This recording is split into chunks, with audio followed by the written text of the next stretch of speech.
अक्टूबर के महीने में एक सुबह की हल्की धूप में रेड लाइट पर मेरी कार रुकी।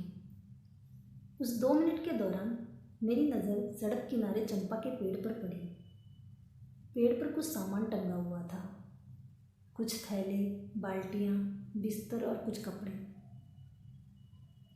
पेड़ के नीचे चबूतरे पर 2 बच्चे ताश खेल रहे थे, तो 2 बच्चे पेड़ की टहनी पर साड़ी का झूला बनाकर झूल रहे थे। पास ही एक बंजारन गुलाब के फूलों के ढेर से चुन चुन कर फूलों के गुलदस्ते बना रही थी। उसके पैरों के पास कैंची और मोबाइल पड़ा था। उसके समीप बैठा एक बच्चा कुछ खा रहा था। बीच बीच में वह अपनी प्लास्टिक की बोतल से बनी खिलौना गाड़ी से खेलने लगता था। इस दृश्य को देखकर मैं सोचने लगी, मेरा 2 बेडरूम, हॉल, किचन का फ्लैट जो मुझे हमेशा छोटा लगता है, और इस बंजारन ने अपनी पूरी गृहस्थी उस पेड़ और छोटे से चबूतरे पर कितने सलीके से जमा रखी थी। उसने चबूतरे पर गत्ते बिछा रखे थे। पास ही पानी की कैन, चूल्हा और कुछ लकड़ियाँ रखी थी। वह गुलदस्ते तैयार करती और उसके बच्चे गुलदस्ते बेचने के लिए लाल बत्ती पर रुकने वाली गाड़ियों की तरफ भागते। मेरा अक्सर उस रास्ते से आना जाना होता रहता था। छोटे बच्चे कार के शीशे के पास आकर बड़े प्यार से कहते, आंटी फूल ले लो, और मैं कभी कभी ले लेती। जब भी कार उस रेड लाइट पर रुकती, मेरी नज़र बच्चों और उस बंजारन पर पड़ ही जाती थी।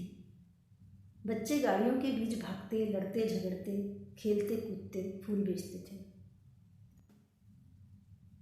एक दिन मेरे पति को उसी रास्ते पर एमटीएनएल के दफ्तर में काम था।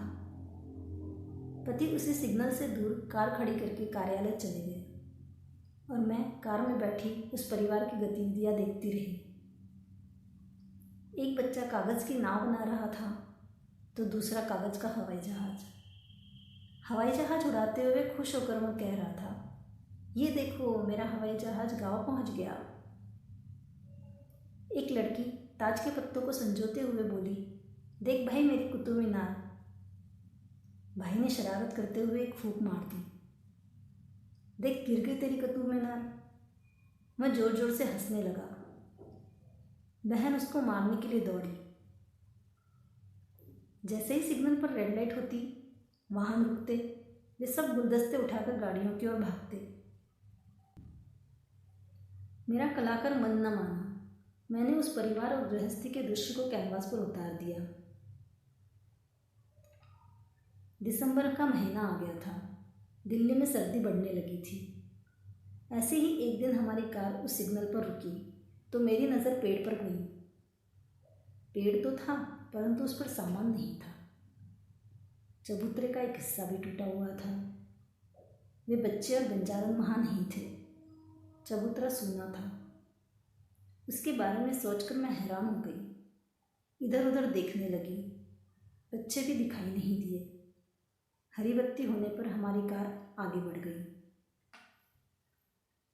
लेकिन उस परिवार का ख्याल रह रहकर मेरे दिमाग में आता रहा। उनके साथ क्या हुआ होगा, कहाँ होंगे वो लोग। एक दिन मैं और मेरे पति उसी जगह गए।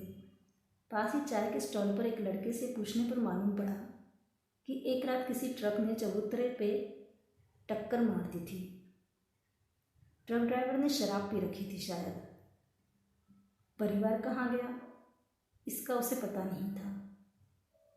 मैं मायूस हो गई।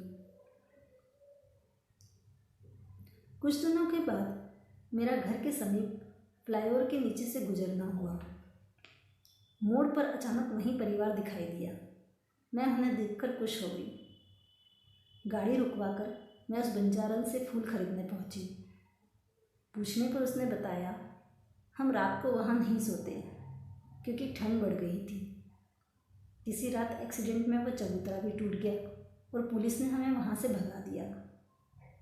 अब हम यहीं रहते हैं, झुग्गियों में। वह मुस्कुराकर बोली।